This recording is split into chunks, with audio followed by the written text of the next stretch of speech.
Channel. ఈ వీడియోలో ఈ ఆలయానికి వెళితే మీ పాపాలు తొలగించి ఒక ధృవీకరణ పత్రం కూడా ఇస్తారు. ఆ ఆలయం ఎక్కడ ఉందో తెలుసుకుందామా?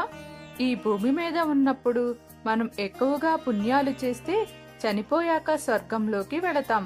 అదే ఎక్కువగా పాపాలు చేస్తే బ్రతికి ఉన్నప్పుడే నరకం అనుభవిస్తాం. చనిపోయాక మన ఆత్మకు శాంతి ఉండదు అంటారు. ప్రతి మనిషి జీవితంలో తెలుసో తెలియకో ఏదో పాపాలు చేస్తూనే ఉంటారు.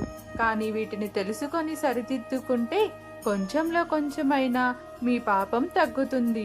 ఆలయాలకు వెళితే మనసు ప్రశాంతంగా ఉంటుంది, పుణ్యం లభిస్తుంది. కానీ మీరు చేసిన పాపం ఎక్కడికి పోదు.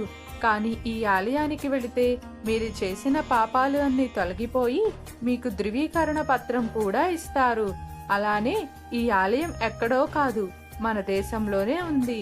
రాజస్థాన్లోని ఒక దేవాలయం భక్తులకు పాపపు ధృవీకరణ పత్రాలను ఆచారబద్ధంగా అందించడం ప్రారంభించింది. పాపాలు పోగొట్టుకోవటానికి భక్తులకు ఖర్చు ఎక్కువ కాదు, కేవలం 12 రూపాయలు.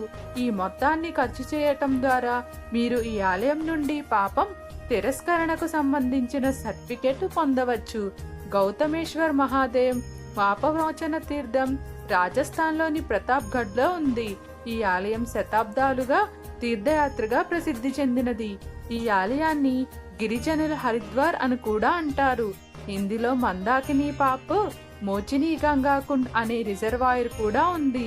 అక్కడ స్నానం చేస్తే సర్వ పాపాలు హరించి పుణ్యం లభిస్తుందని భక్తుల విశ్వాసం. గుడిలో కేవలం 12 రూపాయలు చెల్లించి వాటర్ ట్యాంకులో స్నానం చేస్తే పాప విమోచన పత్రం ఇస్తారు.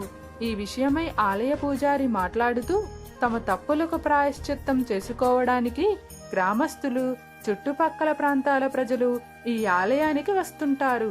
వారు విమోచన ధృవీకరణ పత్రాన్ని కలిగి ఉంటారు.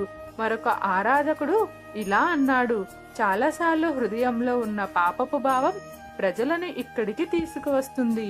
వ్యవసాయం చేస్తున్నప్పుడు చాలా జంతువులు అనుకోకుండా చంపబడుతున్నాయి. సరీసృపాలు లేదా దాని గుడ్లను పడవేయటం, కీటకాలను చంపడం వంటిది పనులు చేయటంలో కూడా చాలా మంది నేరాన్ని అనుభవిస్తారు.